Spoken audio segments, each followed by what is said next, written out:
Jésus dans l'Ancien Testament, troisième de la série. On va y aller avec un passage dans Genèse 2, 9. Ça, Genèse, ça, Samuel, c'est-tu dans l'Ancien ou dans le Nouveau Testament? Voyons voir. Ouais. L'avant. Ouais, c'est ça. Exactement. L'Avant-Testament. Le premier livre de la Bible. Donc, c'est vraiment dans ce qui est le plus vieux, le plus ancien. Puis Genèse 2, chapitre 2, verset 9. Ça dit là, l'Éternel Dieu fit pousser du sol des arbres de toute espèce, agréables à voir et bons à manger. Et l'arbre de la vie au milieu du jardin. Et l'arbre de la connaissance du bien et du mal. Est-ce que je peux demander à un homme d'ouvrir le culte en prière? Michael? Oui. Merci. Père Céleste, Seigneur Tout-Puissant, nous te rendons grâce aujourd'hui pour que cette assemblée puisse profiter d'un enseignement enrichissant. Amen. Dans la vie. Donc, l'arbre de vie peut certainement être comparé à un type de Christ. On remarque qu'il y a beaucoup de choses qui sont associées aussi aux arbres dans les Écritures, même que justement la Genèse commence à nous parler de l'arbre de vie, l'arbre de la connaissance du bien et du mal. Puis, un autre exemple, c'est les idolâtres, les rebelles au Seigneur. Qu'est-ce qu'ils faisaient? Eh bien, ils allaient adorer leurs démons sous tout arbre vert. Un exemple, on le voit dans 2 Rois, au chapitre 17, au verset 10. Ça nous dit là, 2 Rois 17, 10, « Ils dressèrent des statues et des idoles sur toute colline élevée et sous tout arbre vert. » Et certains, c'est drôle parce qu'on arrive là, puis certains vont utiliser ces passages-là ou ces passages-là dans le temps des fêtes pour prêcher le fait de ne pas avoir d'arbre de Noël. Tu sais, ils faisaient des statues, puis ils mettaient ça en dessous de tous les arbres verts, puis la crèche, des personnages, des statuettes, puis ils mettaient ça en dessous du sapin, puis c'est vrai que ça peut rappeler ça. Moi, c'est drôle, j'embarque pas là-dedans. Si quelqu'un veut un arbre de Noël, tant qu'à moi, c'est son affaire. Puis c'est comme j'ai prêché il y a 2 semaines, je ne sais pas si vous vous en souvenez, c'est entre lui et Dieu. Puis s'il veut chanter, exemple, « Mon beau sapin », c'est ses affaires. Puis moi, savez-vous ce que je fais? C'est ça, je fais mes affaires, puis je me mêle de mes affaires. Je ne ferai pas d'ingérence ni de légalisme dans les foyers des autres. Je fais mes affaires, puis je me mêle de mes affaires. Puis encore une fois, c'est pas l'arbre de Noël, c'est pas ta petite crèche avec peu importe, c'est dans quel esprit on fait les choses. Dieu regarde au cœur. Ce qui est certain, c'est que moi, ça n'affecte pas ma foi. Puis ça n'affecte pas ma relation avec Dieu, que quelqu'un ait un arbre de Noël ou pas, sa petite crèche. Ça affecte, puis je veux pas non plus que ça affecte ma relation avec mes frères et mes sœurs en Christ. Tu sais, je ne laisserai pas mon témoignage envers Jésus être affecté pour des pacotilles de la sorte. Mais il y en a. Écoute, j'étais sur Facebook pas plus tard qu'un matin. Puis il y en avait un, là, c'était « Fêtez pas Noël », c'était quoi le terme, là? C'était satanisme ou je sais pas trop quoi. Pas loin, là, ton affaire, là. Donc, encore une fois, ne condamnez pas autrui parce que vous approuvez ou parce que vous désapprouvez. Fais tes affaires, puis mets-toi tes affaires. Vous vous souvenez de ce message-là? Ok, parfait. Comme ça le dit dans Romains 14, « Laissez donc le Seigneur être le juge de tout ça. » L'arbre de vie pourrait revenir.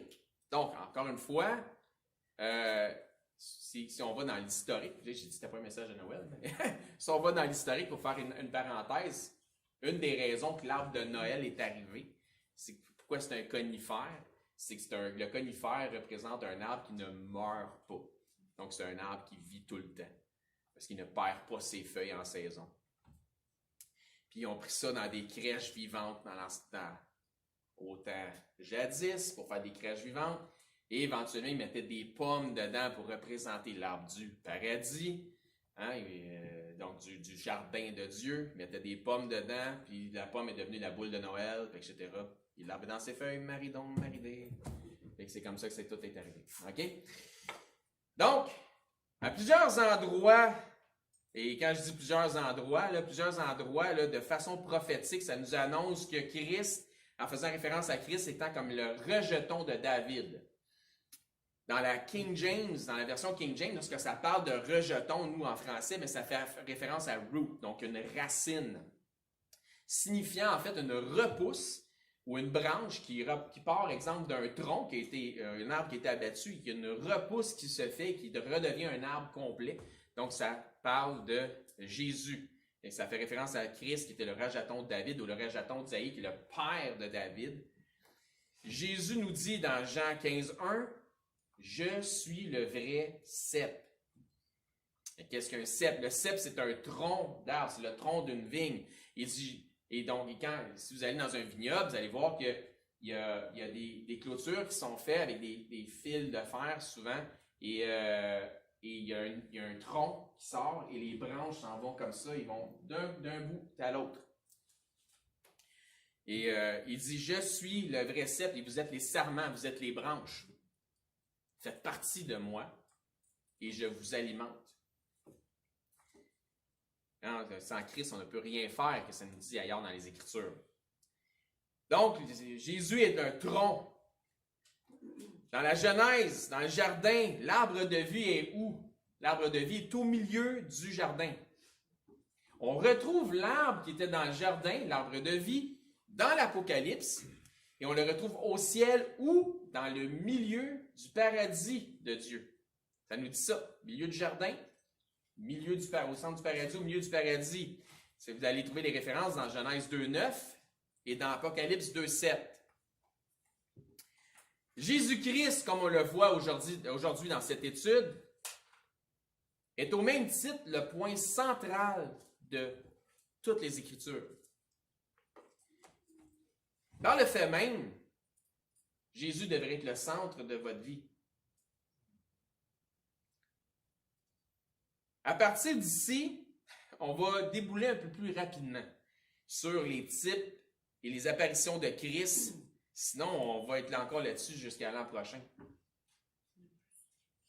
Ça s'en vient pas mal. Hein? Il y a une couple qui l'ont pogné, c'est parfait. Genèse. Là, tu vois tout de suite qui a pris du café un matin, qui n'a pas pris. Genèse 3:14. L'Éternel dit au serpent, qui est le serpent? Satan, bien évidemment. Puisque tu as fait cela, qu'est-ce qu'il avait fait? Il avait séduit Ève. Tu seras maudit entre tout le bétail et entre tous les animaux des champs. Tu marcheras sur ton ventre. Donc avant, probablement qu'il y avait soit des pattes, soit qu'il était sur 2 pattes, 4 pattes, 6 pattes, je ne sais pas. Il y avait des ailes, je ne sais pas. Mais ça nous dit, tu marcheras sur ton ventre et tu mangeras de la poussière tous les jours de ta vie. Donc de quoi, dans les temps prédiluviens, se nourrissaient les serpents? Les serpents se nourrissaient de poussière. Je mettrai inimitié entre toi et la femme. Inimitié, c'est le contraire d'amitié, hein, c'est inimitié. Entre ta postérité, donc la postérité du serpent, et sa postérité, c'est-à-dire la postérité de la femme, celle-ci, c'est qui ça, celle-ci? La postérité de la femme, pas la femme, mais la postérité de la femme, il y en a qui confondent. Celle-ci t'écrasera la tête et tu lui blesseras le talon. Donc, la postérité de la femme va t'écraser la tête et tu blesseras le talon de la postérité de la femme. Est-ce que tout le monde me suit? Parfait, super. L'enseignement populaire ici est que le serpent, le diable, donc, puis c'était absolument vrai, le dragon ancien, ça fait référence aussi à ça ailleurs, et que la postérité de la femme, donc que le serpent c'est le diable, et que la postérité de la femme, mais c'est Jésus-Christ. Et puis, et en fait, que la blessure aussi, qui est infligée, la blessure au talon qui est infligée par le serpent, ça ne nous dit pas tu lui mordras le talon, ça dit tu vas avoir une blessure. La blessure infligée au talon par le serpent et la postérité de la femme serait reliée à la blessure par le clou à la croix du calvaire qui a été planté dans le pied de Jésus. Puis je dirais qu'il y a sûrement une vérité dans ça, Est-ce qu'on a complètement compris le sens de tout ça? Je ne sais pas. Mais je peux vous dire que... Hein, vous pensiez que je savais tout, hein? Ben non. Fait que je ne sais pas. Mais ce que je peux vous dire, c'est que ça, c'est l'idée répandue, puis elle fait beaucoup de sens. Mais des fois, c'est pas parce que ça fait du sens que c'est exactement ça. Mais juste, je vais la prendre, celle-là. Mais ce que je vois ici, je vois ceci dans les Écritures. Une chose que je vois, par exemple, qui concerne un sujet similaire. Et on trouve ça dans Romains 16. Dans Romains 16, au verset 19, ça dit, « Pour vous, votre obéissance est connue de tous. Je me réjouis donc à votre sujet, et je désire que vous soyez sages en ce qui concerne le bien, et purs en ce qui concerne le mal, connaissance du bien et du mal, comme l'arbre de la connaissance du bien et du mal. Le Dieu de paix écrasera bientôt Satan sous vos pieds. Que la grâce de notre Seigneur Jésus-Christ soit avec vous. » Donc, Satan sera éventuellement écrasé sous nos pieds, comme ça disait que la postérité de la femme, va t'écraser la tête, puis toi, tu vas la blesser au talon. Donc, comme je vous dis, est-ce qu'on a tout compris? Est-ce qu'on fait partie de cette postérité-là? Je ne sais pas. Donc, Satan sera éventuellement, comme je disais, écrasé sous nos pieds. Maintenant, regardons à l'arche de Noé. Donc, je dis, je vais débouler là, un petit peu. Donc, sur les types. L'arche de Noé peut, en quelque sorte, aussi être un type de Christ. Parce que sa famille a été sauvée grâce à celle-ci. Mais encore, l'arche est davantage un type de l'Église. Oui, mais l'Église, c'est un type de Christ. Parce que l'Église, c'est son corps dont nous sommes les membres. Comme il a dit, je suis le tronc, vous êtes les branches. Même principe qui s'applique ici. Les sacrifices. Plusieurs des sacrifices, et je ne dis pas tous les sacrifices, mais plusieurs des sacrifices des animaux que l'on voit dans l'Ancien Testament sont des représentations de Christ. Par exemple, lorsque Dieu a couvert de peau Adam et Ève, et puis Adam et Ève, qu'est-ce qu'ils essayaient de faire? Ils essayaient de se couvrir par l'œuvre de leurs mains, en essayant de se couvrir, de se coudre avec des habits, avec des feuilles. Ben, qui dit peau, dit sacrifice. Donc, il a dû avoir un sacrifice d'un animal qui a pris, qui a été servi de bouc émissaire pour leur péché, parce que leurs propres œuvres n'arrivaient pas à les couvrir. Mais Dieu a dû faire un sacrifice pour les couvrir de peau. Donc, ce sacrifice-là représente un type de Christ. Mais lorsqu'Abel, par exemple, puis là, c'est ce qu'on voit de ça, c'est super intéressant, on voit Abel qui a fait un sacrifice, puis on voit Caïn qui a fait un sacrifice. Abel, par son offrande, a été agréable à Dieu parce qu'il a offert de son troupeau. Mais Caïn a essayé d'offrir ses propres œuvres. Donc, Caïn lui a fait ce que ses parents ont essayé de faire avec les feuilles, quand ils ont essayé de se couvrir en se cousant des habits de feuilles. Abel, lui, ce qu'il a fait, c'est qu'il a fait un sacrifice, ce que Dieu a fait pour ses parents. Fait que même si Caïn avait fait travailler plus fort que son frère Abel pour le sacrifice qu'il avait fait, tous les efforts que tu peux faire de tes propres mains ne seront jamais suffisants pour t'amener au ciel, pour te donner la vie éternelle. Pourquoi tu demandes des fois à des gens, qu'est-ce qui fait que tu penses que tu vas aller au ciel? Mais je suis une bonne personne. Ça compte pas. Sinon, le sacrifice de Jésus est vain. Il n'y a aucune bonne action, il n'y a rien que tu vas pouvoir faire de tes propres œuvres, parce qu'on n'est pas sauvé par les œuvres, on est sauvé par la foi, par la grâce, dans le moyen de la foi. Donc, ce que ça nous dit ici, c'est ce que j'essaie d'expliquer, c'est que sans effusion de sang, il n'y a pas de rémission des péchés. Tu aurais beau être la meilleure personne au monde, tu es pécheur comme les autres, puis si tu ne fais pas confiance au sacrifice et au sang de Jésus, tu restes dans la même position que tu étais. Donné.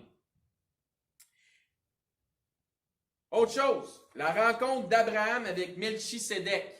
Ceux qui connaissent l'histoire, petit quiz. Melchisédek. Fait que le quiz est le suivant. J'ai une question pour vous autres. Qui a été le premier sacrificateur dans les Écritures? Quelqu'un qui a la réponse? Oui? C'est Dieu. C'est Dieu. Dieu dans le jardin. Je viens de le dire. Je venais de donner la réponse. Je vais juste voir si vous suivez. Bon, il y en a un qui suit, pas pire. Tu pris du café le matin? OK. Mais, probablement, je dis probablement, la partie fils de Dieu, puis on va voir pourquoi un petit peu plus tard. OK? Certains vont dire que le fameux Melchisédek était vraiment Jésus. Puis, mais tout ce que moi, je peux me permettre de dire, c'est que c'est définitivement un type de Christ. Mais il y en a qui font des pieds et des mains pour pouvoir dire c'est vraiment, vraiment Jésus, puis ce Melchisédek-là, c'était vraiment Jésus. Aucune idée. Genèse 14, au verset 18.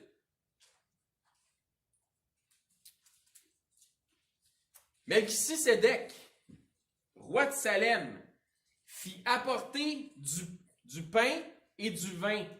Là, on a un type évident de la communion chrétienne. Lorsqu'on prend le pain qui est fracassé, ou qui est une représentation du corps de Christ, et le fameux fruit de la vigne qui représente le sang de Christ. Il était sacrificateur du Dieu Très-Haut. Il bénit Abraham, et dit, donc Abraham qui est Abraham, c'est le même, il dit, béni soit Abraham par le Dieu Très-Haut, maître du ciel et de la terre. Béni soit le Dieu Très-Haut qui a livré tes ennemis entre tes mains, et Abraham lui donna la dîme de tout. Donc plusieurs vont prendre ce passage-là aussi, puis ils vont utiliser d'autres passages dans les Écritures pour dire que la dîme est nouveau-testamentaire, et on doit donner la dîme de tout ce qu'on a, amener ça à l'Église, parce qu'on doit donner ça à Christ. Puis Melchisédek, mais c'était vraiment Jésus dans les Écritures. On n'embarque pas tellement là-dedans. Et puis ça nous dit clairement dans Hébreux 7.4, ça nous confirme qu'Abraham a donné la dîme de tout le butin, pas la dîme de tout ce qu'il avait, mais la dîme de tout ce qu'il venait de récupérer à la défaite des rois, lorsqu'il est allé à la guerre contre les rois de Sodome et de Gomorrhe. Non, pas de Sodome et Gomorrhe, c'est pas vrai. Il est allé à la défaite des rois, mais pas de Sodome et Gomorrhe. Mais excuse, mon erreur. Donc, on retrouve David, le roi David, qui parle de Christ dans les psaumes et qui fait allusion à Melchisédek. Et on trouve ça dans le psaume 110. Et il fait allusion à Christ en même temps. Au verset 1, psaume de David, donc, parole de l'Éternel à mon Seigneur. Qui est le Seigneur de David? Il dit, assis-toi à ma droite, donc parole de l'Éternel, dont l'Éternel parle au Seigneur de David. Et qu'est-ce qu'il lui dit? Il lui dit, assis-toi à ma droite, jusqu'à ce que je fasse de tes ennemis ton marchepied. L'Éternel, Dieu le Père, à mon Seigneur, Dieu le Fils. Si on va un peu plus bas, au psaume 110.4, donc 3 versets plus bas, ça nous dit là, ça continue, l'Éternel l'a juré, il ne s'en repartira point. Tu es, référant à Christ, sacrificateur pour toujours, à la manière de Melchisédek. Dans la Genèse, les Écritures nous disent pas grand-chose au sujet de ce Melchisédek. Je pense que le mystère est là intentionnellement de la part du Seigneur. Parce que Melchisédek, il arrive du milieu de nulle part. Tu commences à lire les Écritures, pouf, Melchisédek est là. La Bible nous confirme qu'il est sacrificateur, donc prêtre du Dieu Très-Haut, qui a le pouvoir de bénir Abraham. Puis dans l'Épître d'Hébreux, qui a été adressée à des Juifs, premièrement, qui ont connu le sacerdoce, la loi, les ordonnances, puis il y a une dizaine de références qui sont faites là, qui font un parallèle entre Christ et Melchisédek. Ça nous parle plus de Melchisédek dans Hébreux que dans Genèse, où on voit la première apparition de Melchisédek. Dans Hébreux 7, au verset 1, ça nous dit en effet, ce Melchisédek, roi de Salem, sacrificateur du Dieu Très-Haut, qui alla au-devant d'Abraham lorsqu'il revenait de la défaite des rois, qui le bénit et à qui Abraham donna la dîme de tout. Ben, c'est écrit, il a donné la dîme de tout. On continue. Qui est d'abord roi de justice, d'après la signification de son nom. Tu sais, je vous disais il n'y a pas longtemps, les noms ont une signification. Exemple, Moïse, ça veut dire pris des eaux, ou sauver des eaux. Donc, les noms ont souvent des significations. Jacob voulait dire supplanteur, Israël veut dire qui lutte avec Dieu, donc, etc., etc. Adam, pris de la terre ou de la terre, Ève, vivant, vie, etc. Donc, ça dit ici, roi de Salem, comme selon la signification de son nom. Ensuite, ça dit roi de Salem. Salem comme dans la langue, exemple, perse, iranien, arabe ou même hébreu, ça va dire, en perse, ça va dire, tu vas saluer quelqu'un, tu vas dire salam chitouri. Puis en arabe, salam alaikum, puis en hébreu, shalom, puis bon, ça vient tous à toute la même étymologie. Donc, comme dans Salem, Jérusalem, ok? C'est-à-dire roi de paix. Donc, shalom, paix, tout ça. Verset 3. Excusez mon polyglottisme. Qui est sans père, sans mère, sans généalogie, qui n'a ni commencement de jour, ni fin de vie. Donc, on parle de Melchisédek. Il arrive, comme je vous ai dit tantôt, de nulle part. On ne sait pas d'où il vient. On ne sait pas, qu'est-ce qu'il s'en va. Il arrive de nulle part, puis c'est un sacrificateur du grand Dieu ou de l'Éternel. Qui est rendu semblable au Fils de Dieu. Ce Melchisédek demeure sacrificateur à perpétuité. Je vous ai dit tantôt que lorsqu'il y avait le premier sacrifice qui a été fait dans Genèse, puis Olivier l'a dit, le premier sacrifice a été fait par Dieu. Si tu demandes ça à quelqu'un qui parle anglais et qui étudie la Bible en anglais, tu dis, OK, c'est qui le premier sacrificateur? Tu dis, who's the first priest? Mais le premier prêtre.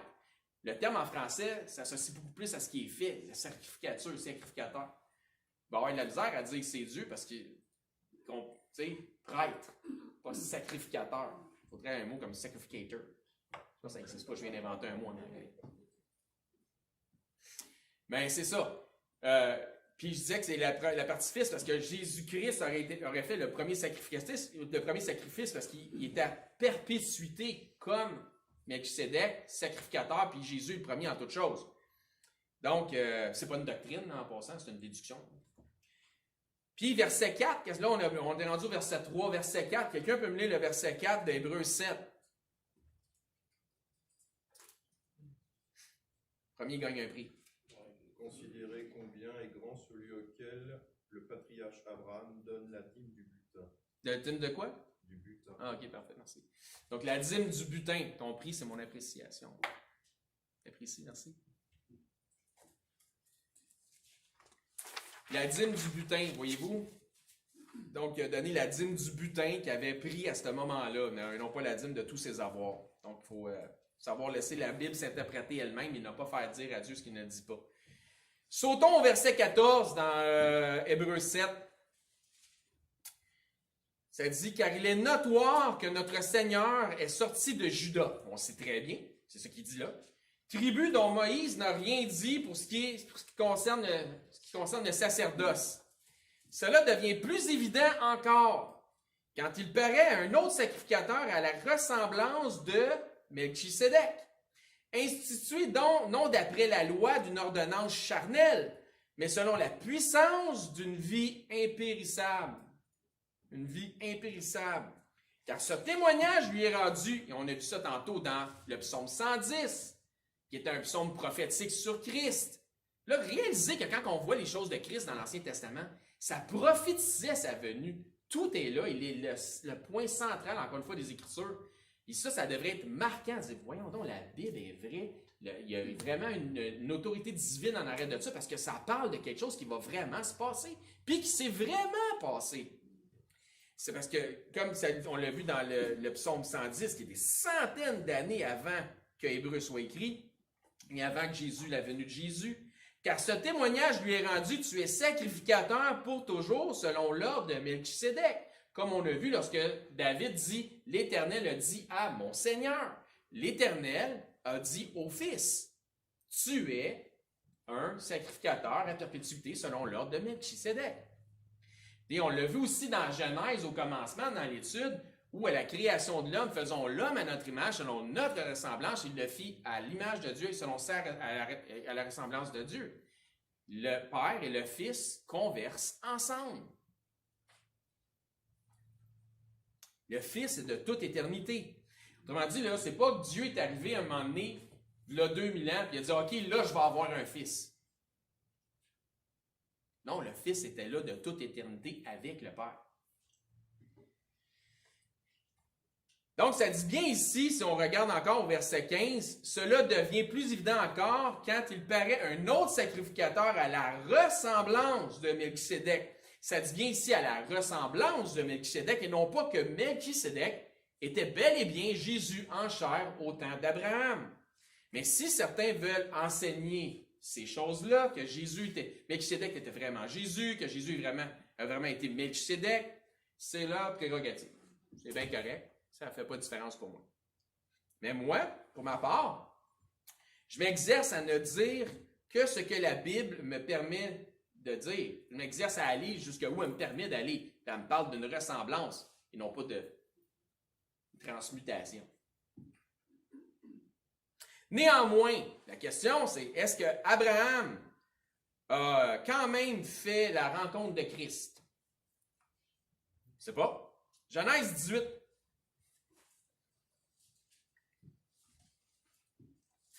On parle d'Abraham ici au verset 1. L'Éternel lui a apparu parmi les chaînes de Mamré, comme il était assis à l'entrée de sa tente pendant la chaleur du jour. Donc, tu as vu dans le contexte, la chaleur du jour, il est assis en avant de sa tente. Et c'est pas l'Éternel, c'est pas il y avait du monde qui prenait une marche puis sont arrivés éventuellement.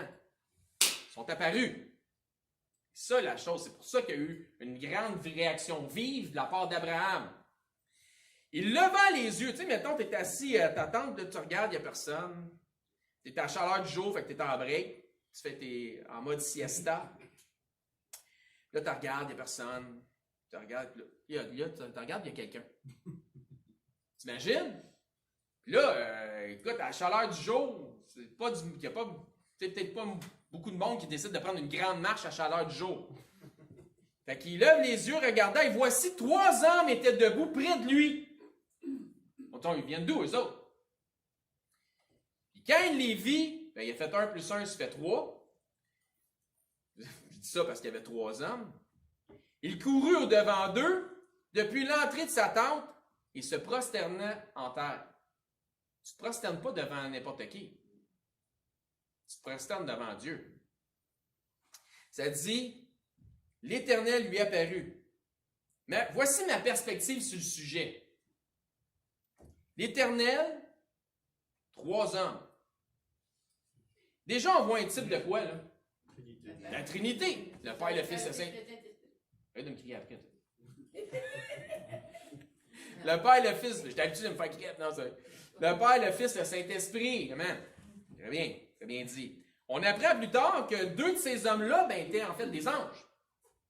Donc, celui qui est apparu à Abraham, c'est ce que les Écritures nomment comme étant l'ange de l'Éternel. Dans mon étude sur les anges, et sur YouTube si ça vous tente, j'ai découvert que nul ne peut voir la face de Dieu, le Père, dans sa gloire et y survivre physiquement.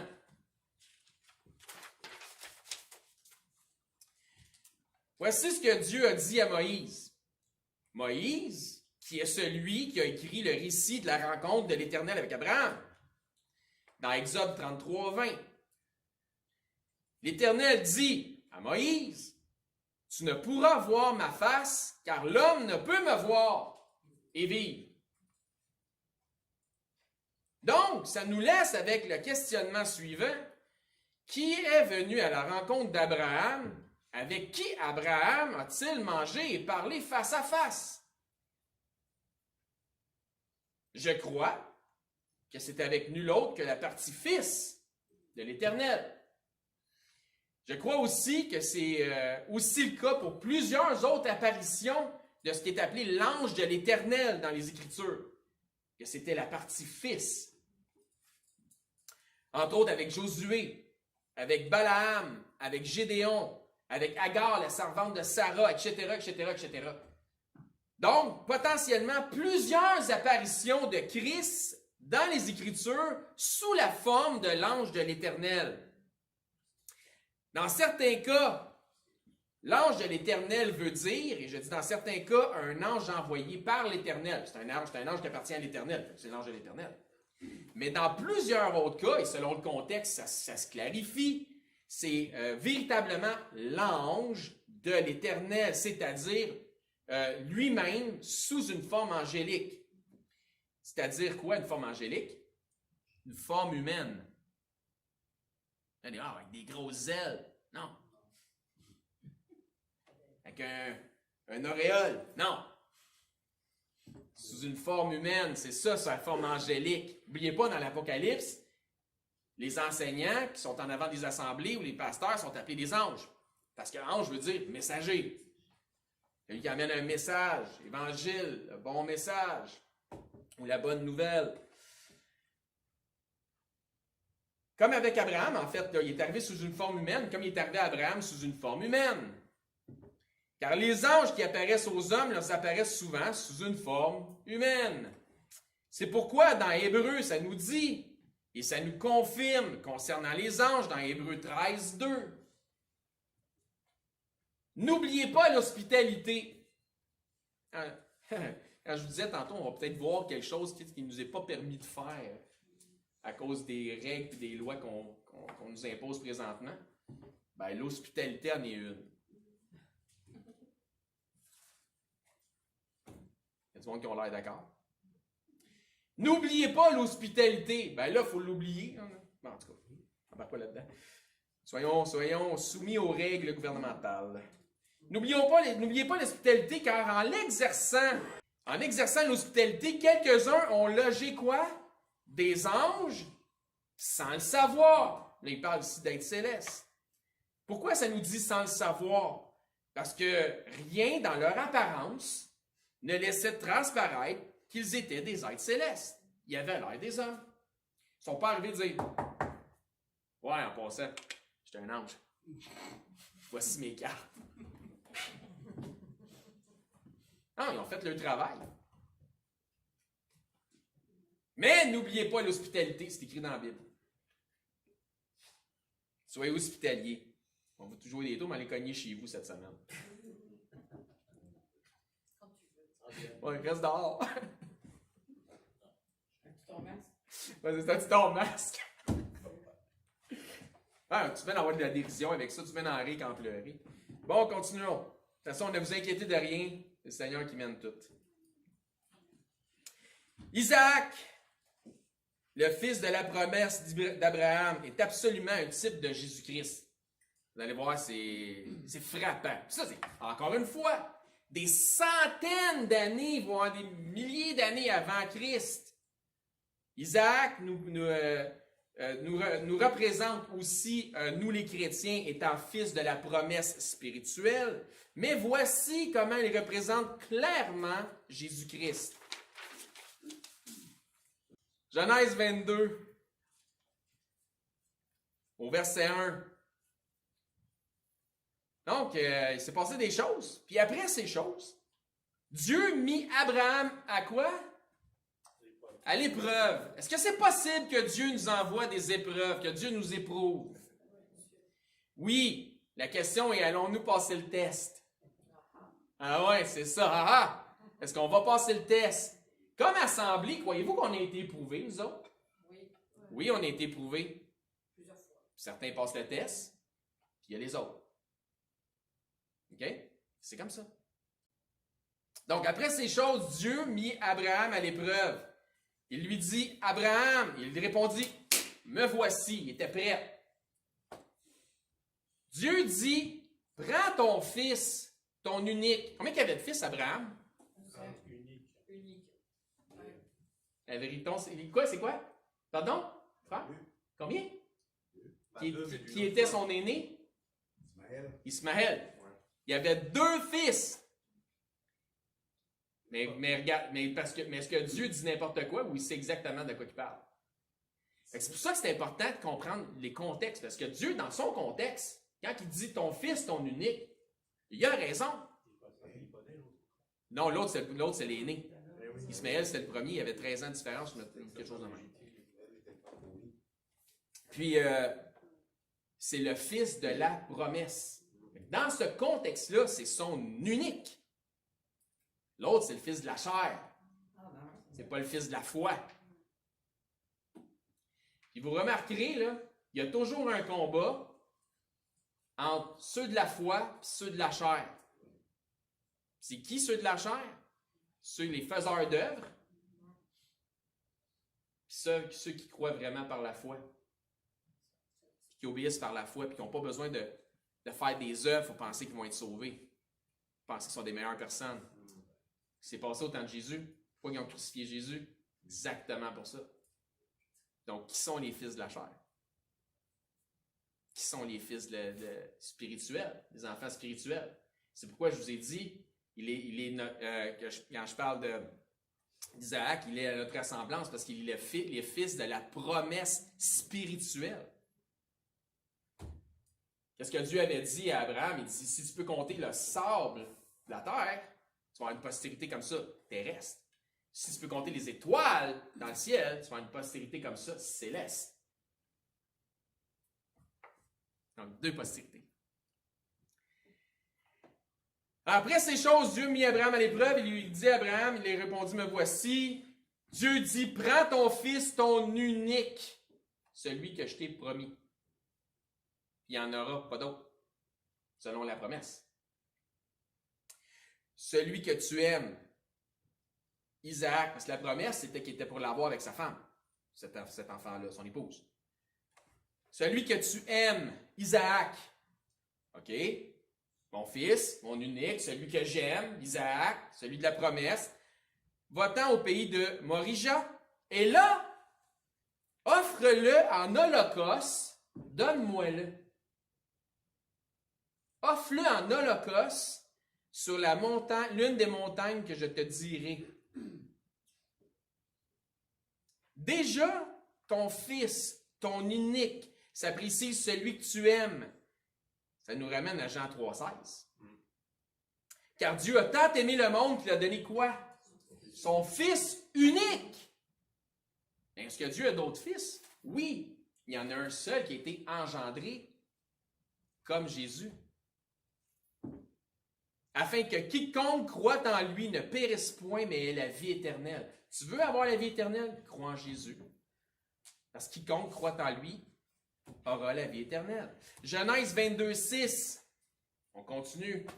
Dans Genèse 22, Abraham prit le bois pour l'holocauste, le chargea sur son fils Isaac, et porta dans sa main le feu et le couteau pour brûler le bois. Le couteau, c'est pourquoi? Pour égorger son fils, le faire saigner. Puis 2, le feu, c'était pour brûler le bois, un coup que la victime était égorgée. Et ils marchèrent tous les deux ensemble, mais c'est épouvantable!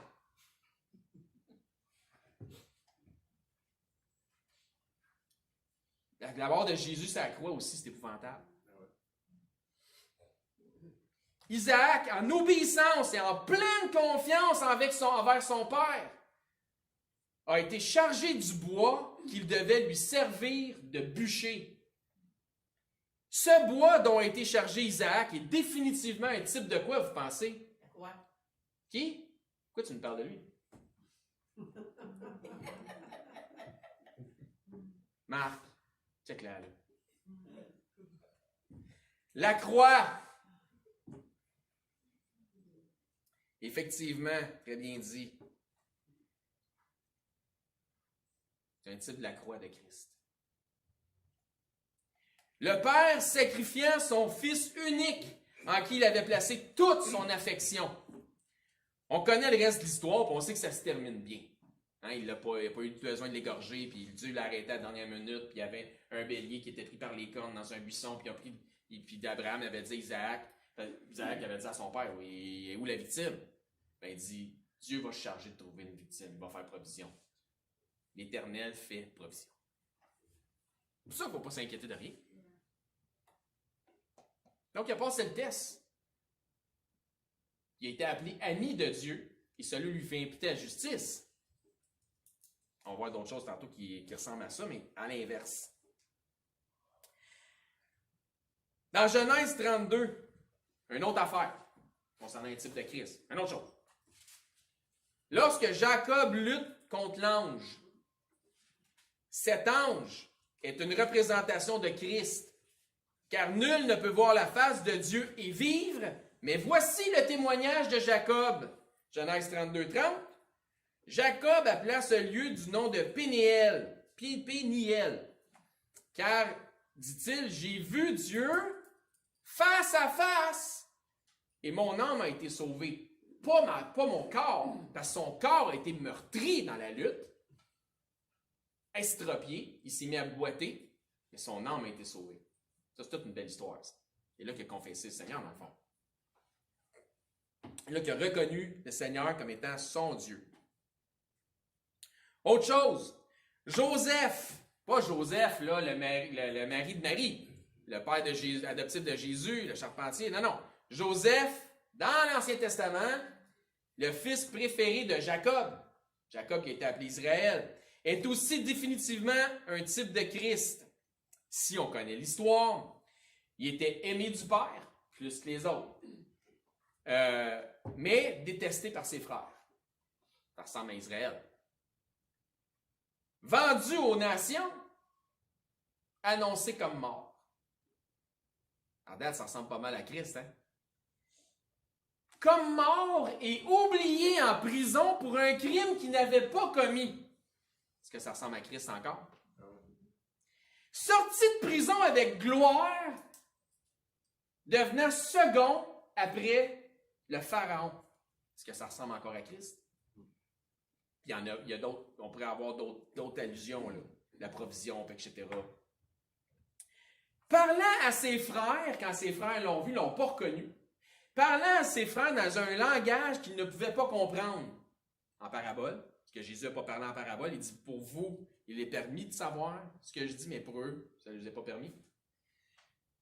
Puis ses frères, bien, comme j'ai dit, ne l'ont pas reconnu. Donc, tout un type de Christ. Moïse est aussi un type de Jésus. Sauvé du décret royal de l'extermination des nouveau-nés. Même chose qui est arrivée à Christ sous Hérode. Et où ont fui l'enfant Jésus et ses parents? En Égypte.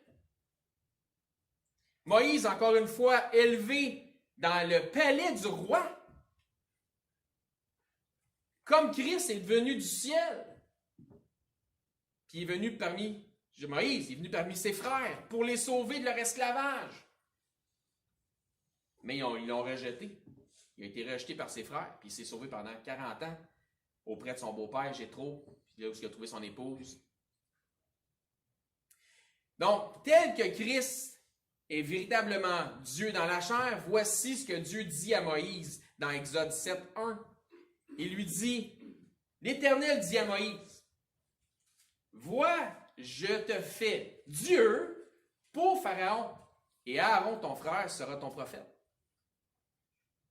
Aussi, Moïse prophétise à propos de Jésus lorsqu'il dit, dans Deutéronome 18, 15, « L'Éternel, ton Dieu, il parle au peuple, l'Éternel, ton Dieu, te suscitera, peuple, il parle au peuple, du milieu de toi, de ton peuple, d'entre tes frères, un prophète comme moi. Vous l'écouterez. » Ils l'ont écouté? Ils ont même fait fermer la boîte. Hein? Vous allez retrouver des références qui font parallèle entre Moïse et Jésus dans Actes 3, 22 et dans Actes 7, 35, si vous voulez prendre des notes. Autre chose. L'agneau de la Pâque, dans Exode 12, est un des plus puissants types de Christ qui annonçait la venue de Christ, c'est clair. Puisque le plus grand des prophètes, et qui est le plus grand des prophètes? Samuel, c'est qui le plus grand des prophètes? Qui? Ah oui, l'autre avant lui de bord. Jean le Baptiste. Parce que le plus grand des prophètes, Jean le Baptiste, a dit de Jésus dans Jean 1, 29, « Voici l'agneau de Dieu qui ôte le péché du monde. » Ça risque d'être un peu plus long, là, mais c'est la dernière avant Noël. Soyez patients, ne regardez pas vos montres tout de suite. À la Pâque, il devait prendre un agneau sans défaut, ce qui est un type de Christ, parce que Christ n'ayant jamais péché. À la sortie d'Égypte, ils ont dû mettre son sang ou le sang de cet agneau-là sur les poteaux et les linteaux de leur porte d'entrée, qui est un type de la croix sur laquelle Jésus a versé son sang. Poteau, linteau, sang d'un agneau sans défaut. C'est clair. Tu n'as pas besoin de chercher fort pour la comprendre, celle-là. Dans Exode 13, il y a une autre chose qui est là, c'est la consécration des premiers-nés, qui est un type de Christ, puisqu'il est le premier-né de toute la création. Une autre chose, dans Exode 16, la manne qui descendait du ciel. Vous avez entendu, hein, la manne. La manne qui descendait du ciel est aussi un type de Jésus. Pour certains, je ne vous apprends rien, mais il y en a d'autres, par exemple. Peut-être que ça vous apprend des choses, mais dans Jean 6, 32, ça dit là, Jésus leur dit, en vérité, je vous le dis, Moïse ne vous a pas donné le pain du ciel. Ah ben, qu'est-ce qu'il nous a donné? Mais mon Père vous donne le vrai pain du ciel. Car le pain de Dieu, c'est celui qui descend du ciel et qui donne la vie au monde. Ils lui dirent, Seigneur, donne-nous toujours de ce pain. Jésus lui dit, je suis le pain de vie. Celui qui vient à moi n'aura jamais faim et celui qui croit en moi n'aura jamais soif. Autre chose, Exode 17, le rocher, parlant de soif. Autre chose, Exode 17, le rocher à Horeb. Celui qui s'est fendu et duquel de l'eau a jailli, certainement est aussi un type de Christ. Il y a quelqu'un une autre fois qui m'a dit, moi je crois les Écritures de façon littérale, ou littéraire, je ne sais pas ce qu'il avait dit, mais il me dit, le rocher, c'était Jésus. Oui. Il y a une différence entre un type de Jésus et vraiment Jésus. Bon, en fait, Exode 17, 6. Ça dit, le voici, je me tiendrai devant toi sur le rocher à Horeb. Donc, c'est Dieu qui parle à Moïse. Le monde chialait parce qu'il avait soif. Il voulait boire, il n'y avait rien dans le désert, il n'y avait pas d'eau. Puis Dieu, il dit à Moïse, tu frapperas le rocher et il sortira de l'eau. Et le peuple boira. Et Moïse fit ainsi aux yeux des anciens d'Israël. Donc, il n'y a pas d'eau, le monde chiale. Ah, la soif, pourquoi que Dieu nous a amenés ici pour nous faire mourir? On va mourir de déshydratation. Mais j'ai soif. Dieu dit, ok, regarde, là, ils ont chialé, là, au lieu de juste demander, ils se sont plaints. Il y a du monde comme ça qui ne focus pas à la bonne place. Là. Il dit, ok, là, il y a une roche, là. La roche frappe la roche, puis la roche va se fendre, puis il y a de l'eau qui va sortir, puis ils boiront. Bon. Moïse le fait. Fait que là, quand tu... Imagine là, t'es là, tu chiales, là. Pow, de l'eau. Hein? Non, mais tu dois être dans l'étonnement. Mon sang, Dieu est vrai, Dieu est puissant. D'une roche, il a fait sortir de l'eau. Moi, j'ai beau serrer une roche dans mes mains tant que je veux, il n'y a pas de jus qui sort, garanti. On va du sang qui sort. Peut-être, mais ça ne sera pas la roche qui va saigner. C'est ça. Monsieur, s'il vous plaît. Donc, comme Christ a dû être frappé pour nos péchés, pour nos iniquités, pour nous donner la vie, et qu'ainsi, grâce à son sacrifice, nous pouvons avoir passé justement de la mort à la vie, le rocher a dû être frappé à Horeb afin que de l'eau vive en sorte. Je pense qu'on est suffisamment instruit dans ce monde pour comprendre que l'eau, c'est la vie. Il ne peut pas y avoir de vie sur cette planète s'il n'y a pas d'eau. Puis nous autres, on met du Kool-Aid dedans. Donc, on revoit le même rocher plus tard, parce que le peuple, eux autres, ils n'ont pas appris, fait qu'ils se sont plaints encore. Hein, qui avaient soif. Ils n'ont pas compris la première fois. C'était pas assez miraculeux pour eux autres que Dieu ait séparé les eaux. Tu sais, donc, t'as pas la manne. Dans Nombre 20, au verset 8, Dieu, il dit, quand le peuple se sont mis à se plaindre qu'il est en train d'encore de mourir de soif, Dieu il parle encore à Moïse. Il dit, Moïse, il dit, prends la verge. Donc, tu as un bâton. Il dit, convoque l'assemblée, toi et ton frère Aaron, et vous parlerez en leur présence au rocher. Il donnera ses eaux. Tu sais, comme la dernière fois, là, vous parlez au rocher, il va donner ses eaux.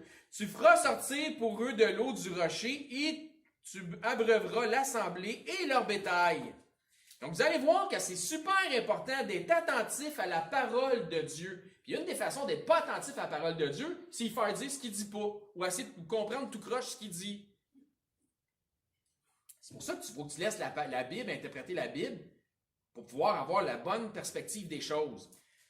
Fait que Moïse prit la verge, comme Dieu lui avait dit de prendre la verge, fait que la verge c'est un bâton, parfait, et qui était devant l'Éternel, comme l'Éternel lui avait ordonné. Fait qu'il a écouté Dieu, il a fait ce que Dieu lui a demandé. Moïse et Aaron convoquèrent l'assemblée en face du rocher, comme l'Éternel lui a demandé. Et Moïse leur dit, écoutez donc, rebelles! Est-ce que de ce rocher que nous ferons sortir de l'eau? Vous vous souvenez la dernière fois, quand de chioleux, on a fait sortir de la flotte? Bien, regardez bien. Puis Moïse leva la main et frappa 2 fois le rocher. Badang! Ça marche pas. Badang! Une 2e fois. Avec sa verge. Qu'est-ce qu'il y avait dans ses mains? La verge que Dieu lui avait dit de prendre. Il sortit de l'eau en abondance. L'assemblée but, le bétail aussi. Fait que le résultat était bon. Ah ouais? Pas tant. Non, tu vois que c'était pas tellement bon. Alors l'Éternel dit à Moïse et à Aaron, Moïse puis Aaron, parce que vous n'avez pas cru en moi, vous deux, pour me sanctifier aux yeux des enfants d'Israël, vous ne ferez point rentrer cette assemblée dans le pays que je lui donne. Vous allez mourir avant de rentrer dans la terre promise. Comment ça, ils n'ont pas cru en l'Éternel? Qu'est-ce qu'ils ont fait? C'est pas correct. L'incrédulité, ce que je vous disais tantôt, Abraham a fait quelque chose, il a cru en Dieu, cela lui a été imputé à justice. Moïse et Aaron n'ont pas cru en Dieu, ça a causé envers Dieu une injustice, puis à cause de ça, il y a un châtiment, puis ça a été le fait de mourir avant d'entrer dans la terre promise. Puis, Moïse, il était triste de ça. Qu'est-ce qu'il a fait de pas correct? Il a frappé 2 fois sur le rocher. Combien de fois il fallait qu'il frappe? 0 fois. C'est comme ça que vous n'êtes pas attentifs à la parole de Dieu. Je reprends. Prends la verge. Convoque l'assemblée, toi et ton frère Aaron.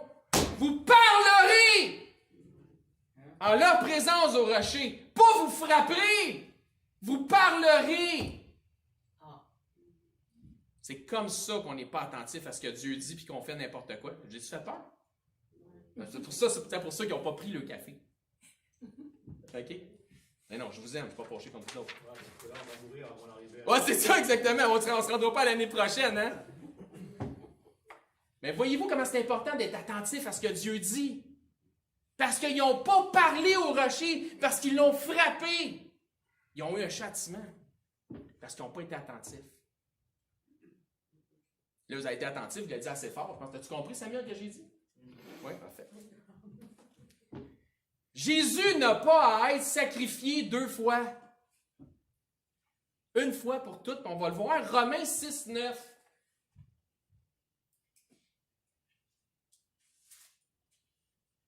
Sachant que Christ, ressuscité des morts, ne meurt plus. Jésus n'a pas à être frappé. Pas en tout, c'est plus besoin. La mort n'a plus de pouvoir sur lui, car il est mort et c'est pour le péché qu'il est mort. Combien de fois? Qu'est-ce qui est écrit? Une fois pour toutes. Il est revenu à la vie et c'est pour Dieu qu'il vit. Aujourd'hui, le sacrifice a été fait une fois pour toutes.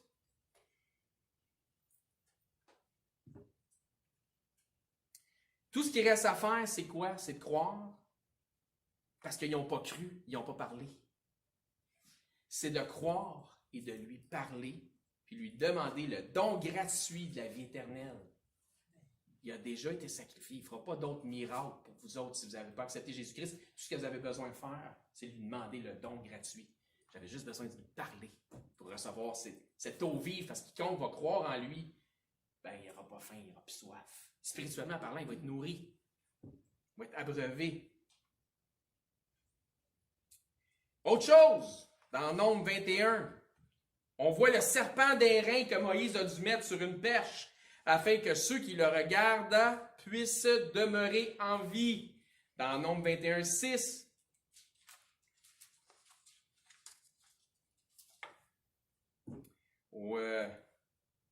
Ça dit là, alors l'Éternel envoya contre le peuple des serpents brûlants. Ils mordirent le peuple, il mourut. Le peuple mourut. Il mourut beaucoup de gens en Israël par les morsures des serpents. Le peuple vint à Moïse et dit, on va s'en aller chialer. Surtout qu'ils apprennent vite. Hein? Nous avons péché. Ah, ok.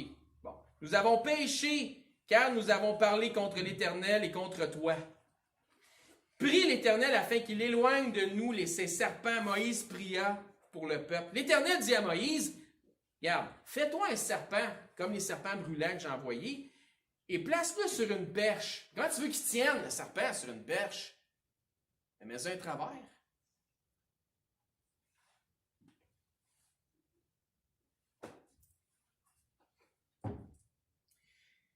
Et mets-le sur une perche. Quiconque aura été mordu et le regardera, conservera la vie. Mais si tu n'y crois pas, tu ne le regarderas pas, tu vas mourir. Il faut que tu y crois. Tu le regardes, ça marche. Ça fonctionne. C'est pas compliqué, là. Moïse fit un serpent d'airain et le plaça sur une perche, et quiconque avait été mordu par un serpent et regardait le serpent d'airain conservait la vie. En quoi est-ce que c'est un type de Christ? Le serpent est un type du péché, on sait. Ceux qui sont mordus sont atteints d'une morsure qui mène assurément à la mort. La perche sur laquelle Moïse a dû mettre le serpent, c'est un type de quoi? De quoi? De croix. La croix. Un type de croix. Ben oui. Un type de quoi, la croix? Pour être délivré de la mort, parce que le salaire du péché, c'est quoi? La mort. Il faut regarder à celui qui a été fait péché pour nous sur la croix du Calvaire. Jean 3, 14. Ça dit, c'est Jésus qui dit ça avant qu'il soit crucifié. Il prophétise sa crucifixion. Il dit, et comme Moïse éleva le serpent dans le désert, il faut de même que le Fils de l'homme soit élevé, afin que quiconque croit en lui ait la vie éternelle. Quand je vous disais, pour aller voir le serpent, il fallait que tu y crois. Ça m'en fait pour Jésus. 2 Corinthiens 5, 21, quand je vous disais, parce qu'il a été fait péché, parce que le serpent c'est un type du péché, mais il y a quelqu'un qui a été fait péché pour nous. Dans 2 Corinthiens 5, 21, celui qui n'a point connu le péché, c'est Jésus, il l'a fait devenir péché pour nous, afin que nous devenions en lui justice de Dieu. Autre chose, le roi David, on achève, il reste juste une demi-heure. Le roi David est un type de Christ, en ce sens qu'il était berger. Jésus est le bon berger. Jésus n'avait pas une apparence particulière. Puis même chose quand Samuel est allé pour l'oindre, à chaque fois qu'il venait un de ses frères, il dit « Ah, c'est lui, c'est sûr, c'est lui, c'est sûr. » Non, c'était le dernier dans le champ qui s'occupait des moutons, qui faisait la job. Tu sais, comme faire la vaisselle, la job plate, là, tu sais. Donc, il avait pas ça dit que Jésus n'avait pas une apparence particulière qui nous le faisait regarder. Tu sais, tu regardais à Jésus, c'est lui le Messie. David était un homme choisi selon le cœur de Dieu et non pas selon l'apparence à la vue des hommes. Autre chose, Salomon, fils de David, est un type de Christ en ce sens qu'il est celui qui a bâti une maison, un temple à l'Éternel. Jésus-Christ fait la même chose pour la gloire de son Père avec des matériaux vivants. Car nous sommes les pierres vivantes avec lesquelles Jésus édifie le temple de Dieu. Car nous sommes ensemble le temple de Dieu. Dans 1 Pierre, tu sais, quand il a dit « Pierre, tu es Pierre, sur cette pierre, je bâtirai mon église », Pierre, il explique ce que ça veut dire.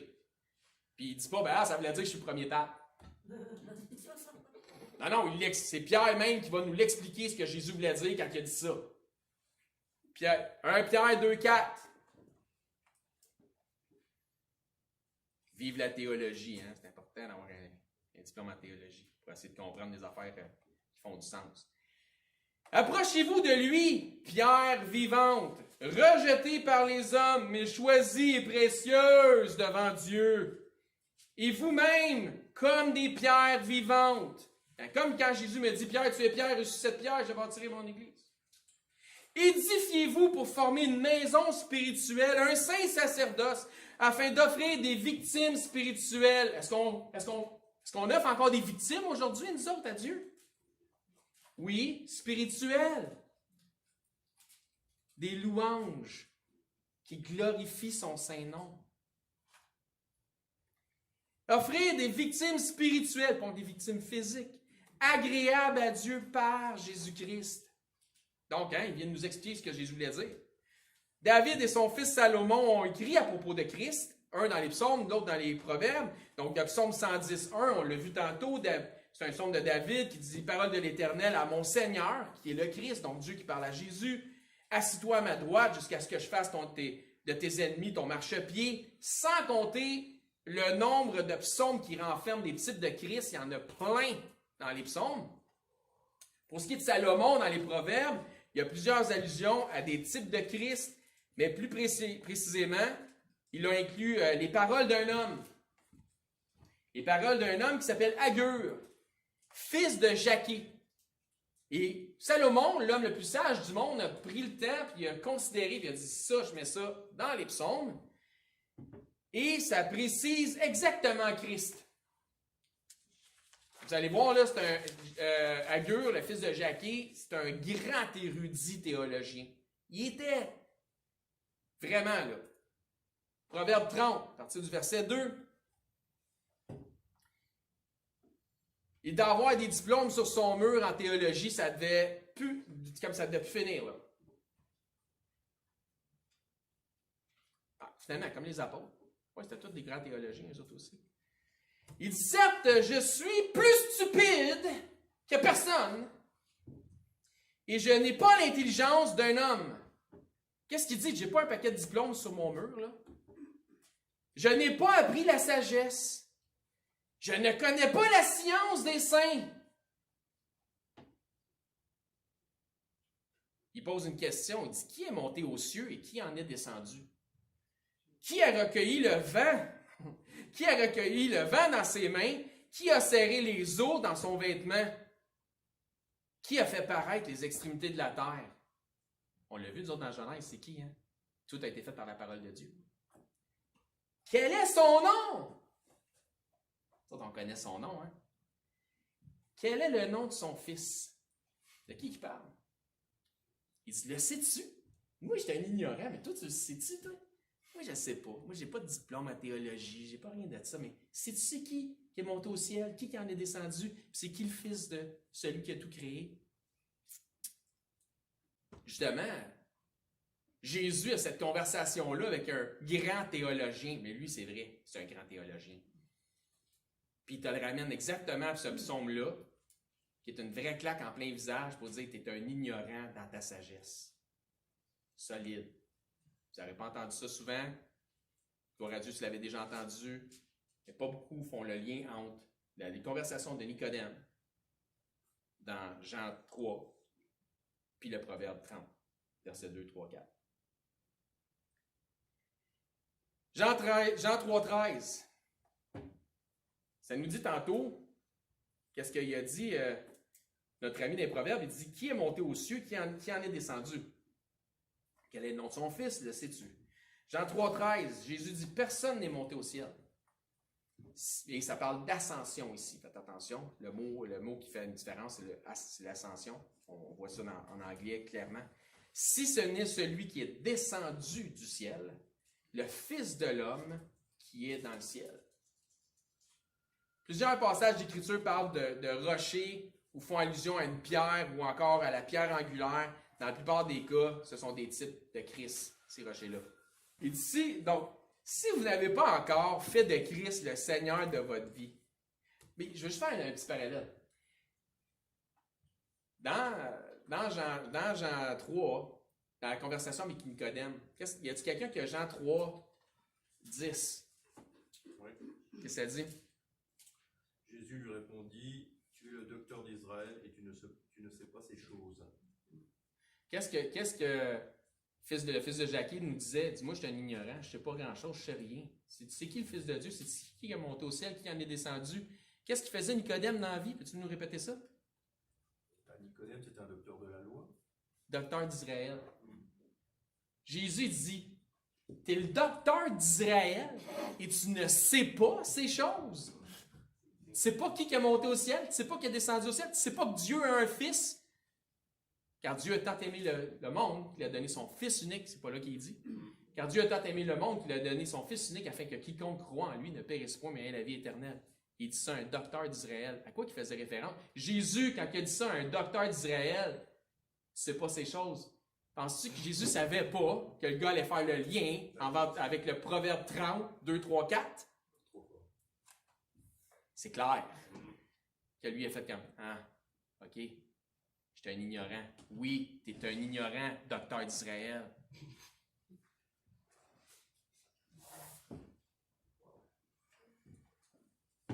Si vous n'avez pas encore fait de Christ le Seigneur de votre vie, comme Jésus le dit à Nicodème, vous pouvez naître de nouveau.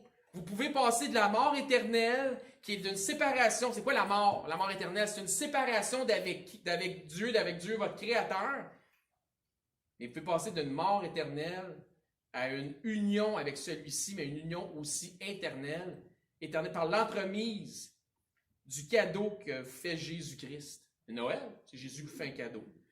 Vous pouvez passer de la mort à la vie. Votre première naissance physique n'était pas le fruit de votre décision, mais la naissance la plus importante de votre vie est reliée à votre décision personnelle. Et c'est la nouvelle naissance. C'est vous qui décidez. C'est vous qui choisissez. Allez-vous accepter en ce temps de Noël le cadeau que Dieu vous offre? Allez-vous reconnaître Jésus-Christ comme Seigneur et obtenir ce cadeau qu'est la vie éternelle? C'est gratuit, c'est un cadeau. À vous autres, pas obligé de le prendre. Si vous n'êtes pas trop certain, c'est pas sûr de comprendre, comme Nicodème, là, si vous n'êtes pas trop certain, on va faire comme Jésus a fait avec Nicodème. On va vous l'expliquer. Vous allez voir que ce n'est pas compliqué. Sur ce, je pense que là, c'est l'heure. Je vais demander à Marc Lacroix s'il veut nous fermer le culte en prière, s'il vous plaît. Seigneur, merci